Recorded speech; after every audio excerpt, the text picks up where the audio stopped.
حضرت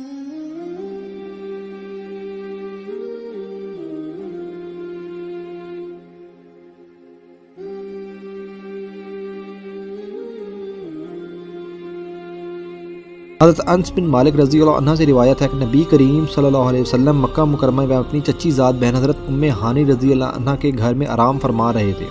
یہ وہ جگہ تھی جہاں حجر اسود کے قریب تھی، جسے الحتیم یا الحجر کہا جاتا ہے۔ اچانک چھت کھل گئی اور پھر حضرت جبرائیل امین علیہ السلام تشریف لائے۔ جبرائیل علیہ السلام نے نبی صلی اللہ علیہ وسلم کا سینہ مبارک چاک کیا، دل نکالا، زمزم کے پانی سے دھویا اور اسے ایک سنہری تھالی میں رکھے ہوئے ایمان، حکمت اور یقین سے بھر دیا۔ یہ عمل نبی صلی اللہ علیہ وسلم کو اس مقدس سفر کے لیے تیار کرنے اور پاکیزہ کرنے کے لیے تھا۔ پھر ایک سفید جانور لایا گیا جس کا نام براق تھا۔ یہ گدھے سے بڑا اور خچر سے چھوٹا تھا۔ اس کے قدم نظر کی آخری حد تک پڑتے تھے۔ براق کا مطلب بجلی ہے اور یہ بجلی کی طرح تیز تھا۔ پہلے براق نے اڑکھڑایا اور سواری کرنے سے انکار کیا تو جبرائیل علیہ السلام نے اسے ڈانٹا، کیا تم محمد صلی اللہ علیہ وسلم سے شرم نہیں کرتے؟ اللہ کے نزدیک ان سے زیادہ عزت والا کوئی نہیں جو تم پر سوار ہوا ہو۔ اس پر براق نے پسینہ بہایا اور تیار ہو گیا۔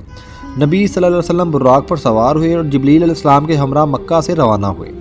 یہ سفر اسراء کہلاتا ہے، یعنی رات کا سفر۔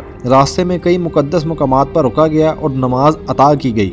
پہلا پڑاؤ مدینہ، جو اس وقت یثرب تھا، جہاں نبی صلی اللہ علیہ وسلم نے نماز پڑھی۔ یہ اشارہ تھا کہ جلد یہاں ہجرت ہوگی۔ دوسرا پڑاؤ طور سینا پر، جہاں حضرت موسیٰ علیہ السلام کو تورات ملی تھی۔ تیسرا بیت اللحم پر، جہاں حضرت عیسیٰ علیہ السلام کی پیدائش ہوئی تھی۔ چوتھا حضرت موسیٰ علیہ السلام کی قبر پر، جو بیت المقدس کے قریب تھی، اور وہاں آپ نے دیکھا کہ موسیٰ علیہ السلام اپنی قبر میں نماز پڑھ رہے تھے۔ آخرکار بیت المقدس پہنچے، جو مسجد اقصیٰ ہے۔ نبی صلی اللہ علیہ وسلم نے براق کو اسی جگہ باندھا، ایک پتھر کے پاس جو جبرائیل علیہ السلام نے انگلی سے شگاف کر کے باندھا۔ مسجد اقصیٰ میں تمام 1,24,000 انبیاء کرام علیہ السلام جمع تھے، جن میں حضرت آدم، نوح، ابراہیم، موسیٰ، عیسیٰ علیہ السلام شامل تھے۔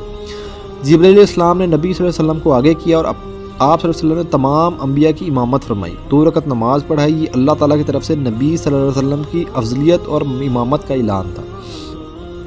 بیت المقدس سے نبی صلی اللہ علیہ وسلم جبرائیل علیہ السلام کے ساتھ آسمانوں کی طرف اٹھے۔ یہ المعراج کہلاتا ہے، یعنی سیڑھی یا بلندی۔ ہر آسمان کے دروازے پر جبرائیل علیہ السلام اجازت مانگتے اور پوچھا جاتا، کون ہے؟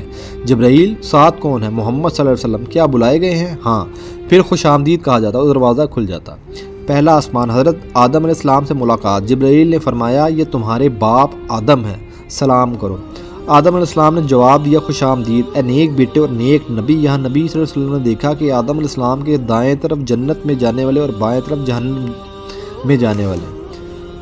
دوسرا آسمان، حضرت یحییٰ علیہ السلام اور حضرت عیسیٰ علیہ السلام جو ماموں بھانجے تھے، وہ دونوں نے سلام کا جواب دیا، خوش آمدید اے نیک بھائی اور نیک نبی۔ تیسرا آسمان، حضرت یوسف علیہ السلام جو خوبصورتی میں مشہور تھے، انہوں نے بھی خوش آمدید کہا۔ چوتھا آسمان، حضرت ادریس علیہ السلام۔ پانچواں آسمان، حضرت ہارون علیہ السلام۔ چھٹا آسمان، حضرت موسیٰ علیہ السلام۔ جب نبی صلی اللہ علیہ وسلم آگے بڑھے تو موسیٰ علیہ السلام رو پڑے۔ پوچھنے پر بولے، میرے بعد آنے والی اس نوجوان نبی کی امت میری امت سے زیادہ جنت میں جائے گی۔ ساتواں آسمان، حضرت ابراہیم علیہ السلام جو بیت المعمور کے ساتھ ٹیک لگائے بیٹھے تھے، انہوں نے فرمایا، خوش آمدید اے نیک بیٹے اور نیک نبی۔ ساتویں آسمان پر بیت المعمور دیکھا، جو آسمانی کعبہ ہے، یہاں روزانہ 70,000 فرشتے عبادت کرتے ہیں اور دوبارہ نہیں آتے، ہمیشہ نئی جماعت آتی ہے۔ پھر سدرۃ المنتہا تک پہنچے، جو کائنات کی آخری حد ہے۔ اس درخت کے پتے ہاتھی کے کان جیسے بڑے اور پھل حاجر کے بڑے بڑے مٹکوں جیسے تھے۔ یہاں سے رنگوں کی ایسی خوبصورتی تھی جو بیان سے باہر ہے۔ یہاں 4 نہریں نکلیں، 2 ظاہری نیل اور فرات، 2 باطنی جنت کے کوثر اور سلسبیل۔ نبی صلی اللہ علیہ وسلم نے دیکھا کہ یہاں سے 3 برتن لائے گئے، شراب، دودھ اور شہد کا۔ آپ صلی اللہ علیہ وسلم نے دودھ چنا، جو اسلام اور فطرت کی علامت ہے۔ یہاں جبرائیل علیہ السلام رک گئے اور فرمایا، آگے میں نہیں جا سکتا ورنہ جل جاؤں گا۔ نبی صلی اللہ علیہ وسلم اکیلے آگے بڑھے اور کعبے قوسین اور ادنیٰ کے مقام پر پہنچے، یعنی 2 کمانوں کی دوری یا اس سے بھی قریب۔ یہاں اللہ تعالیٰ سے بلا پردہ کلام ہوا۔ بارگاہ الہی میں اللہ تعالیٰ نے امت مسلمہ پر ایک دن میں 50 نمازیں فرض کی۔ واپسی پر حضرت موسیٰ علیہ السلام نے دیکھا اور فرمایا، تمہاری امت پر بوجھ ہے، واپس جا کر تخفیف مانگو۔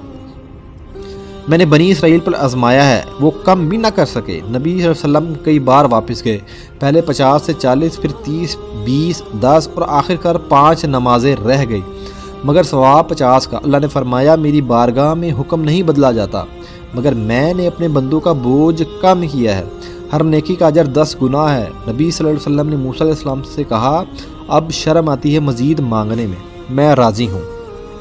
تب ایک آواز آئی، میں نے اپنا حکم نافذ کر دیا اور بندوں کا بوجھ کم کر دیا۔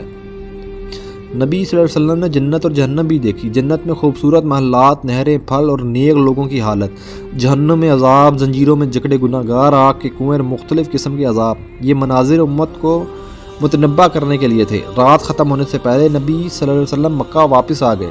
بستر ابھی گرم تھا اور دروازے کی کنڈی ابھی ہل رہی تھی۔ صبح ہوتی ہی آپ صلی اللہ علیہ وسلم نے یہ واقعہ بیان کیا۔ کفار قریش نے مذاق اڑایا اور کہا ایک رات میں بیت المقدس ناممکن۔ انہوں نے مسجد اقصیٰ کی تفصیل پوچھی تو اللہ نے نبی صلی اللہ علیہ وسلم کو اسے سامنے کر دیا اور آپ صلی اللہ علیہ وسلم نے دروازوں، ستونوں اور شکل کی تفصیل بتائی جو صرف دیکھنے والا ہی بتا سکتا تھا، پھر بھی وہ نہ مانے۔ حضرت ابوبکر رضی اللہ عنہ سے انہوں نے فوراً تصدیق کی اور کہا اگر محمد صلی اللہ علیہ وسلم کہتے ہیں تو سچ ہے۔ اس پر انہیں صدیق کا لقب ملا۔ کئی لوگ اس واقعے پر مسلمان ہو گئے مگر کچھ مرتد بھی ہوئے۔ یہ ایمان کا امتحان تھا۔ پیارے ناظرین، شب معراج ہمیں بتاتی ہے اللہ کی قدرت لامحدود ہے۔ ایک رات میں آسمانوں کا سفر۔ نماز امت کا سب سے بڑا تحفہ ہے جو دن میں 5 بار اللہ سے ملاقات ہے۔ غم کے وقت اللہ تسلی دیتا ہے اور نشانیاں دکھاتا ہے۔ نبی صلی اللہ علیہ وسلم تمام انبیاء سے افضل ہیں جیسا کہ امامت سے ثابت ہوا۔ یہ واقعہ جسمانی تھا نہ صرف روحانی، جیسا کہ احادیث سے واضح ہے۔ امت کو نماز کی پابندی اور گناہوں سے توبہ کی تلقین۔ اللہ ہمیں نبی صلی اللہ علیہ وسلم کی سچی اتباع اور محبت عطا فرمائے، آمین۔